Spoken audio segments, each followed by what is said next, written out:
कलयुग में राम कथा अमृत के समान है। अगर आप मानसिक रूप से तनिक भी परेशान हैं तो रामायण अवश्य पढ़ें। अब रामायण पढ़ने या समझने के लिए आपको बैठना पड़ेगा, पन्ने पलटने पड़ेंगे। चश्मा कहाँ है, लाइट किधर है, आसन लगाओ, जैसे तमाम प्रक्रियाओं से गुजरना पड़ेगा। तब जाकर आप इस दौड़ती भागती ज़िंदगी में मुक्ति के मार्ग भगवान श्री राम के जीवन चरित्र को पढ़ेंगे, समझेंगे। लेकिन एक दूसरी विधि भी है। अगर आप इस चैनल को सब्सक्राइब करें तो पूरी राम कहानी आप कभी भी कहीं भी बिना चश्मे, बिना लाइट के सुन सकते हैं, बिना आसन लगाए आराम से, जब मन जितना उतना सुन सकते हैं। तो चलिए शुरू करते हैं।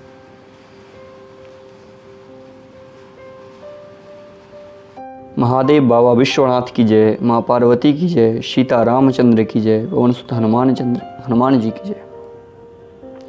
जय श्री राम।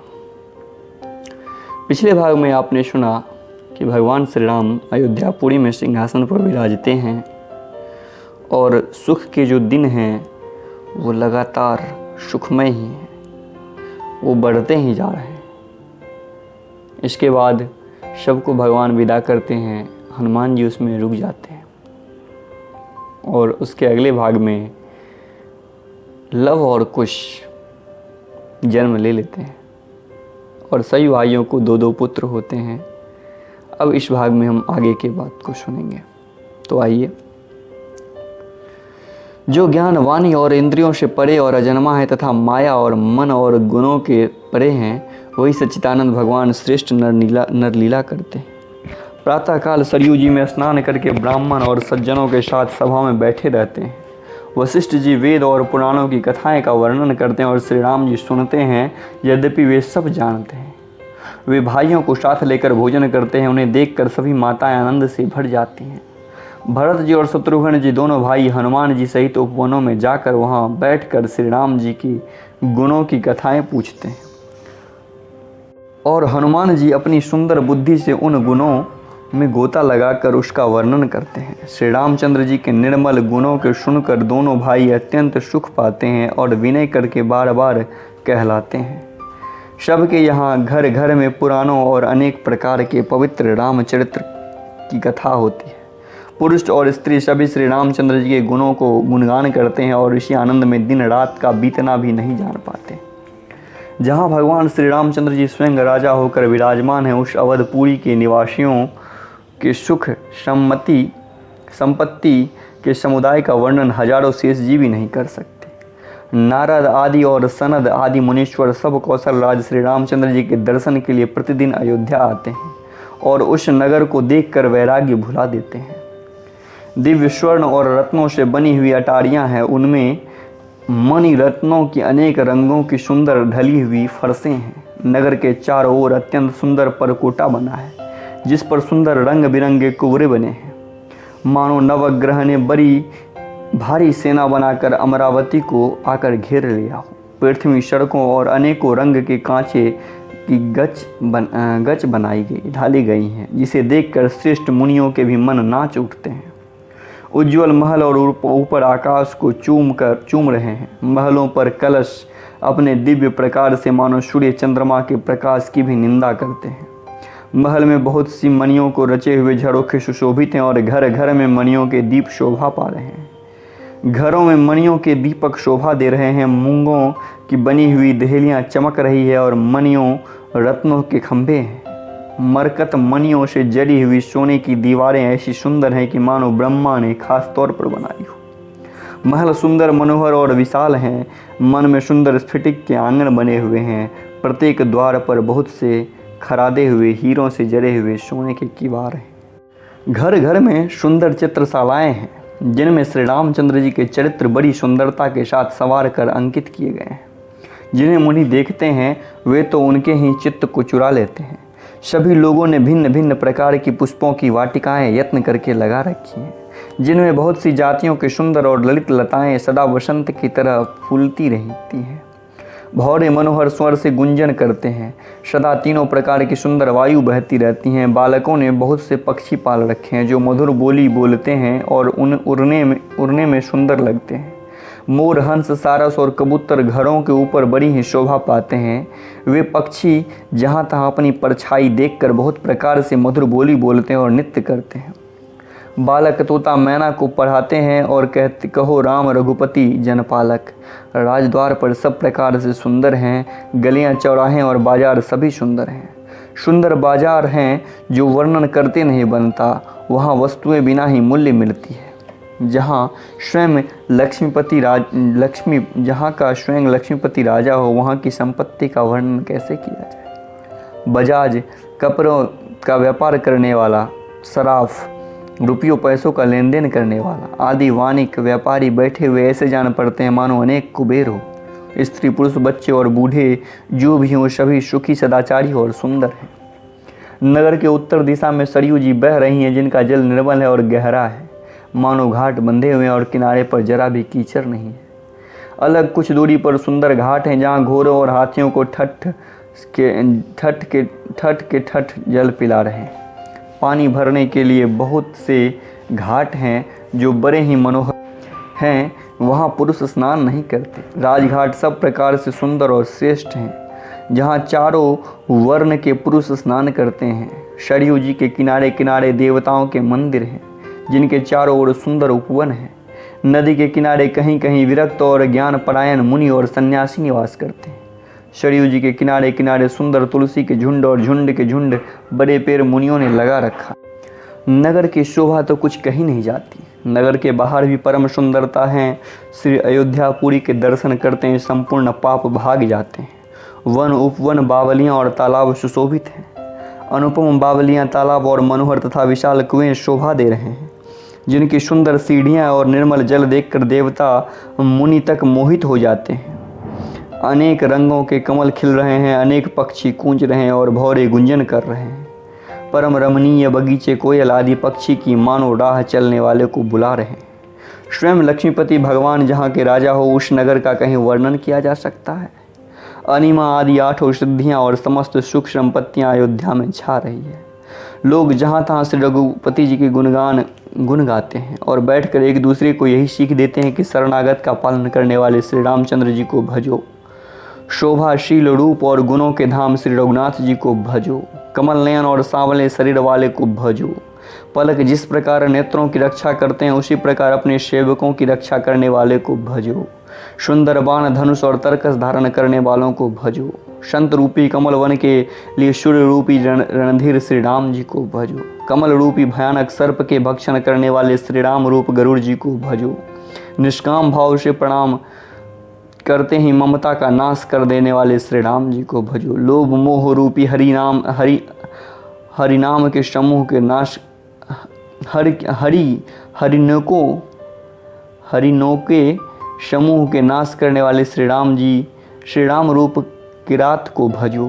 कामदेव रूपी हरि हाथी के लिए सिंह का रूप तथा सेवक के सुख देने वाले श्री राम जी को भजो। संशय और शोक रूपी घने अंधकार को नाश करने वाले श्री राम रूप को भजो।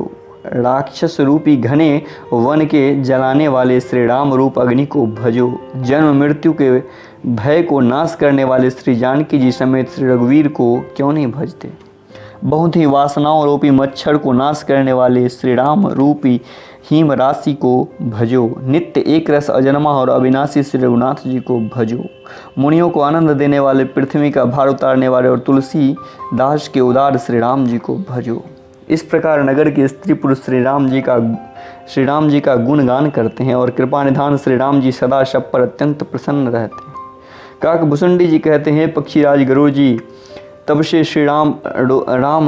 जब से राम प्रताप रूपी अत्यंत प्रचंड सूर्य उदित हुआ तब से तीनों लोक में पूर्ण प्रकाश भर गया। सब इससे बहुतों को सुख और बहुतों के मन में शोक हुआ। जिन जिन को शोक हुआ उन्हें मैं बखान कर कहता हूँ। सर्वत्र प्रकाश छाने से पहले तो अविद्या रूपी रात्रि नष्ट हो गई। पाप रूपी उल्लू जहाँ तहाँ छिप गए और काम क्रोध रूपी कुमुद मुंद गए। भांति भांति के बंधन कारक कर्म गुण काल और स्वभाव ये चकोर हैं जो राम प्रताप रूपी सूर्य के प्रकाश में कभी सुख नहीं पाते। मत्सर, डाह, मान, मोह, मद रूपी जो चोर हैं, उनका हुनर कला भी किसी को नहीं चल पाता। धर्म रूपी तालाब में ज्ञान, विज्ञान ये अनेकों प्रकार के कमल खिल उठे हैं। सुख, संतोष, वैराग्य और विवेक ये अनेकों चकवे शोक रहित हो गए हैं। श्री राम प्रताप रूपी सूर्य जिसके हृदय में जब प्रकाश करता है, तब जिनका वर्णन पीछे से किया गया है, वे धर्म, ज्ञान, विज्ञान, सुख, संतोष, वैराग्य और विवेक बढ़ जाते हैं। और जिनका वर्णन पहले किया गया है, वे अविद्या, पाप, काम, क्रोध, कर्म, काल, गुण, स्वभाव आदि नाश को प्राप्त होते, नष्ट हो जाते हैं। एक बार भाइयों सहित श्री रामचंद्र जी परम प्रिय हनुमान जी को साथ लेकर सुंदर उपवन देखने गए। वहाँ के सब वृक्ष फूले हुए और नए पत्तों से युक्त थे। सुअवसर जानकर सनकादि मुनि आए, जो तेज के पुंज, सुंदर गुण और शील से युक्त तथा सदा ब्रह्मानंद में लवलीन रहते हैं। देखने में तो बालक लगते हैं, परंतु हैं बहुत समय के, मानो चारों वेद ही बालक स्वरूप धारण किया हो। वे मुनि समदर्शी और भेद रहित हैं। दिशाएं ही उनके वस्त्र हैं। उनके एक ही व्यसन है कि जहाँ श्री रघुनाथ जी की चरित्र कथा होती है, वहाँ जाकर वे अवश्य सुनते हैं। शिव जी कहते हैं कि हे भवानी, सनकादि मुनि वहाँ गए थे, वहीं से चले आ रहे हैं जहाँ ज्ञानी मुनि श्रेष्ठ अगस्त्य जी रहते थे। श्रेष्ठ मुनि ने श्री राम जी की बहुत सी कथाएं की वर्णन की है, जो ज्ञान उत्पन्न करने में उसी प्रकार समर्थ हैं जैसे अरणी लकड़ी से अग्नि उत्पन्न होता है। सनकादि मुनियों को आते देखकर श्री रामचंद्र जी ने हर्षित होकर दंडवत की और स्वागत कुशल पूछकर प्रभु ने बैठने के लिए अपना पीताम्बर बिछा दिया। फिर हनुमान जी सहित तीनों भाइयों ने दंडवत की और सबको बड़ा सुख हुआ। मुनि श्री रघुनाथ जी की अतुलनीय छवि देखकर उसी में मग्न हो गए, वे मन को रोक ना सके। वे जन्म मृत्यु से छुड़ाने वाले श्याम शरीर, कमल नयन, सुंदरता के धाम श्री राम जी को टकटकी लगाए देखते ही रह गए। पलक नहीं मारते और प्रभु हाथ जोड़े सिर नवा रहे हैं। उनकी प्रेम विहल दशा देखकर उन्हीं की भांति श्री रघुनाथ जी के नेत्रों में भी जल बहने लगा और शरीर पुलकित हो गया। तदंतर प्रभु ने हाथ पकड़कर श्रेष्ठ मुनियों को बिठाया और परम मनोहर वचन बोले, हे मुनि श्रेष्ठों, सुनिए, आज मैं धन्य हूँ। आपके दिशा ही से सारे पाप नष्ट हो जाते हैं। बड़े ही भाग्य से संत सत्संग की प्राप्ति होती है, जिसके बिना ही परिश्रम जन्म मृत्यु का चक्र नष्ट हो जाता है। संत का संग मोक्ष भव बंधन से छूटने और कामी का संग जन्म मृत्यु के बंधन से परने का मार्ग है। संत, कवि और पंडित तथा वेद पुराण सभी सदग्रंथ ऐसा कहते हैं। प्रभु के वचन सुनकर चारों मुनि हर्षित होकर पुलकित शरीर से स्तुति करने लगे कि हे भगवान, आपकी जय हो। आप अंत रहित, विकार रहित, पाप रहित, अनेकों रूप में प्रकट एक अद्वितीय और करुणामय हैं। हे निर्गुण, आपकी जय हो। हे गुण के समुद्र, आपकी जय हो, जय हो। आप सुख के धाम, अत्यंत सुंदर और अति चतुर हैं। हे लक्ष्मीपति, आपकी जय हो। हे पृथ्वी को धारण करने वाले, आपकी जय हो। आप उपमा रहित, अजन्मा, अनादि और शोभा की खान हैं। आप ज्ञान के भंडार, मन रहित हैं और मान देने वाले हैं। वेद और पुराण आपका पावन सुंदर यश गाते हैं। आप तत्व के जानने वाले ही की हुई सेवाओं को मानने वाले और अज्ञान का नाश करने वाले हैं। हे निरंजन, आपके अनेकों नाम हैं और कोई नाम नहीं है, अर्थात आप सब नाम के परे हैं। आप सर्वरूपी हैं, सब में व्याप्त हैं और सबके हृदय रूपी घर में निवास करते हैं। आप हमारा परिपालन कीजिए। राग, द्वेष, अनुकूलता, प्रतिकूलता, जन्म मृत्यु आदि द्वंद्व, विपत्ति और जन्म मृत्यु के जाल को काट दीजिए। हे राम जी, आप हमारे हृदय में बसकर काम और मद का नाश कर दीजिए। हे परमानंद स्वरूप, कृपा के धाम और मन की कामनाओं को परिपूर्ण करने वाले हे श्री राम जी, हमको अपनी अविचल प्रेम भक्ति दीजिए। हे रघुनाथ जी, आप हमें अपने अत्यंत पवित्र करने वाले तीनों प्रकार के तापों और जन्म मरण के कलेशों को नाश करने वाली भक्ति दीजिए। हे शरणागत की कामना पूर्ण करने के लिए कामधेनु, हे और कल्प वृक्ष प्रभु, प्रसन्न होकर हमें यही वर दीजिए। हे रघुनाथ जी, आप जन्म मृत्यु रूप समुद्र को सोखने के लिए अगस्त मुनि के समान हैं। आप सेवा करने में सुलभ हैं और तथा सब सुखों को देने वाले हैं। हे दीनबंधु, मन से उत्पन्न दारुण दुख का नाश कीजिए और समदृष्टि का विस्तार कीजिए। आप विषयों की आशा, भय और ईर्ष्या आदि के निवारण करने वाले हैं तथा विनय, विवेक और वैराग्य के विस्तार करने वाले हैं। हे राजाओं के शिरोमणि एवं पृथ्वी के भूषण श्री राम जी, संस्कृत जन्म मृत्यु के प्रवाह रूपी नदी के लिए नौका रूप अपनी भक्ति प्रदान कीजिए। हे मुनियों के मन रूपी मानस सरोवर में निरंतर निवास करने वाले हंस, आपके चरण कमल ब्रह्मा जी और शिव जी द्वारा वंदित हैं। आप रघुकुल के केतु, वेद मार्ग के रक्षक और काल कर्म स्वभाव तथा गुण रूप बंधन के भक्षक हैं। आप तारण स्वयं से तरे हुए और दूसरों को तारने वाले तथा सब दोषों को हरने वाले, तीनों लोकों के विभूषण आप ही तुलसी दास के स्वामी हैं।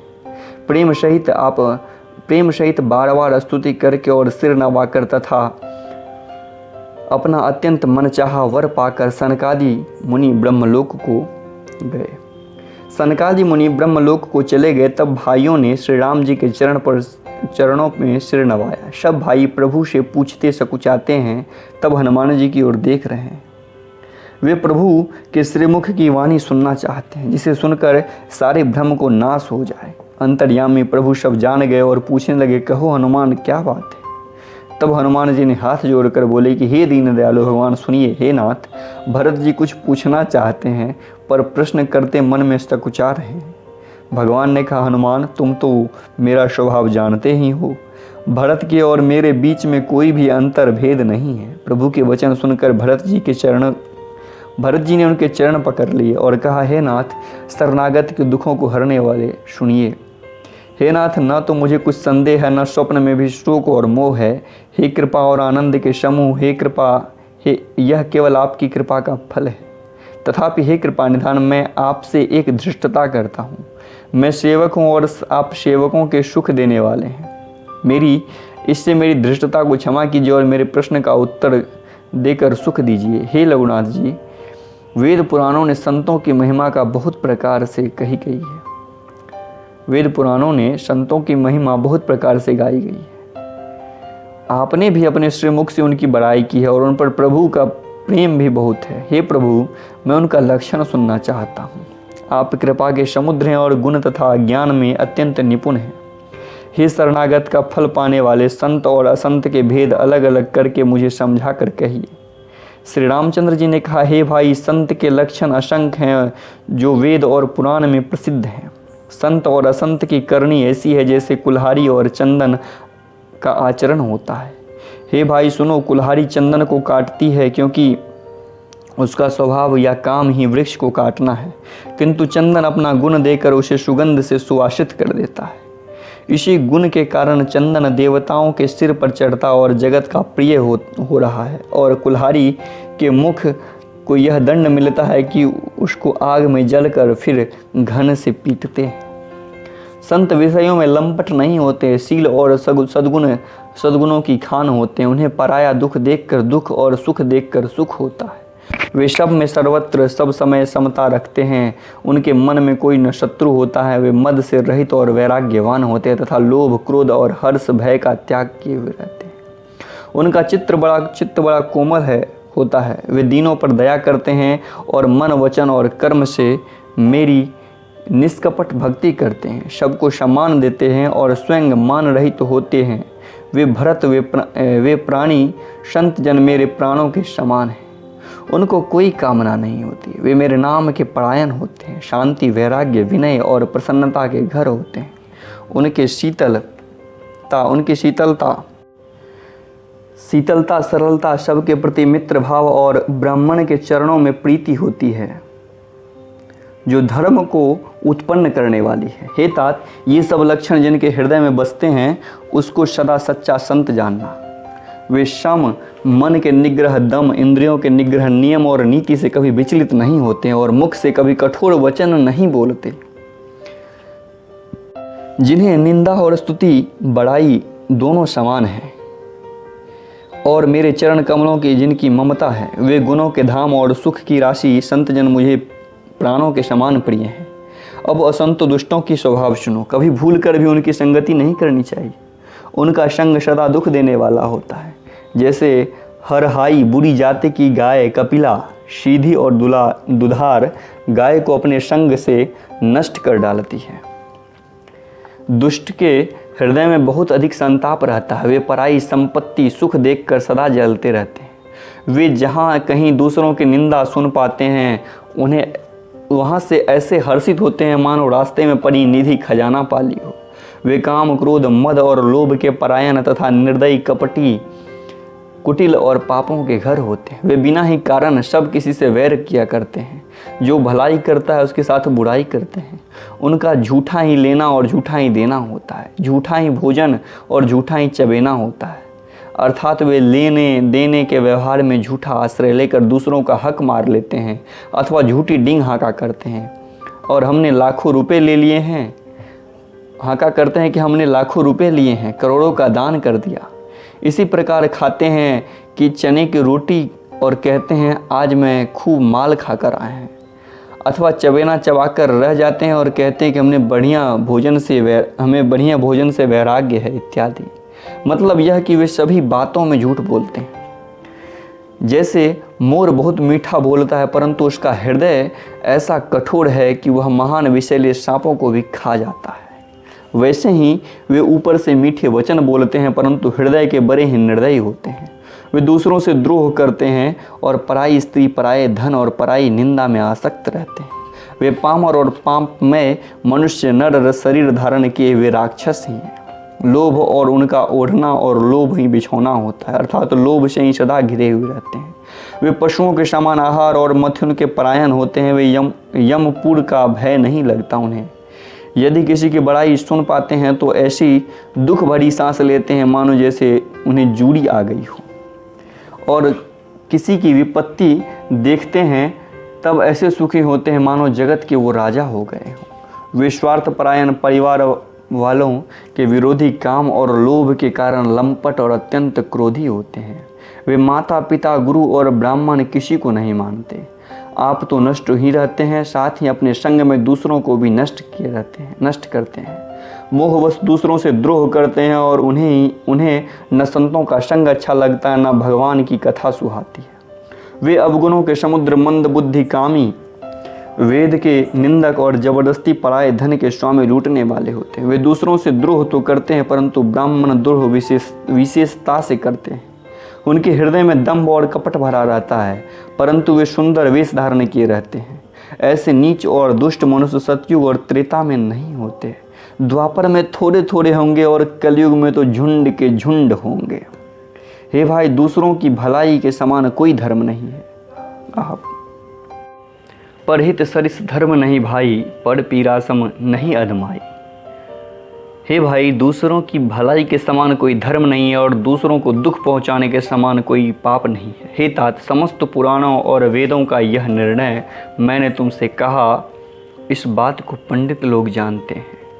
मनुष्य का शरीर धारण करके जो लोग दूसरों को दुख पहुंचाते हैं उनके जन्म मृत्यु के महान संकट सहने पड़ते हैं उन्हें। मनुष्य मोहवश स्वार्थ परायण होकर अनेकों पाप करते हैं, इसी से उनका परलोक नष्ट हुआ रहता है। हे भाई, मैं उनके लिए काम रूप काल रूप भयंकर हूँ।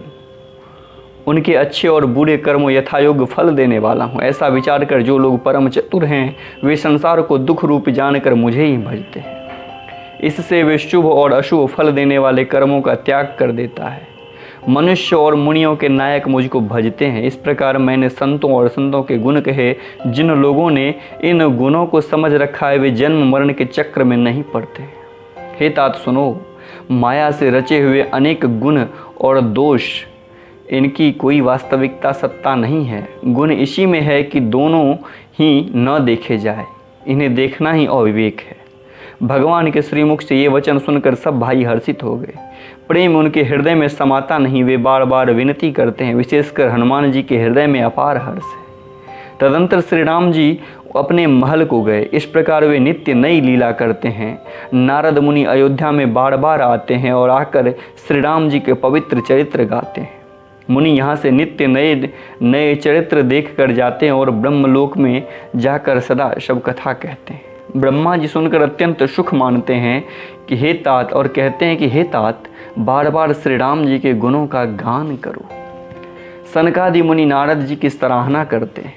यद्यपि वे मुनि ब्रह्मनिष्ठ हैं, परंतु श्री राम जी की गुणगान सुनकर वे भी अपनी ब्रह्म समाधि को भूल जाते हैं और आदर पूर्वक उसे सुनते हैं। वे श्रेष्ठ अधिकारी हैं। सनकादि मुनि जैसे जीव मुक्त और ब्रह्मनिष्ठ पुरुष भी ध्यान छोड़कर श्री राम जी के चरित्र को सुनते हैं। यह जानकर भी जो श्री हरि की कथा से प्रेम नहीं करते, उनके हृदय पत्थर के समान है। एक बार श्री रघुनाथ जी के बुलाए हुए गुरु वशिष्ठ जी, ब्राह्मण और अन्य सब नगर निवासी सभा में आए। जब गुरु मुनि ब्राह्मण तथा अन्य सब सज्जन यथा योग्य बैठ गए, तब भक्तों के जन्म मरण को मिटाने वाले श्री राम जी वचन बोले कि हे समस्त नगर निवासियों, मेरी बात सुनो। यह बात मैं अपने हृदय में कुछ ममता लाकर नहीं कहता हूँ, न ही अनीति की बात कहता हूँ, और न इसमें कोई प्रभुता ही है। इसलिए मेरी बातों को सुन लो, और यदि तुम्हें अच्छी लगे तो उसके अनुसार करो। वही मेरा सेवक है, वही प्रियतम है जो मेरी आज्ञा माने। हे भाई, यदि मैं कुछ अनीति की बात कहूँ तो भय भुलाकर बेरोक टोक मुझे रोक देना। बड़े भाग्य से यह मनुष्य शरीर मिला है। जब ग्रंथ ने यही कथा कहा है कि यह शरीर देवताओं को भी दुर्लभ है, कठिनता से मिलता है, यह साधन का धाम और मोक्ष का दरवाज़ा है, इसे पाकर भी जिसने परलोक न बना लिया, वह परलोक में दुख पाता है, सिर पीट कर पछताता है, तथा अपना दोष न समझकर काल पर, कर्म और ईश्वर पर मिथ्या दोष लगाता है। आज के लिए बस इतना ही। महादेव बाबा विश्वनाथ की जय, माँ पार्वती की जय, सीता रामचंद्र की जय, पवन सुत हनुमान जी की जय। जय श्री राम।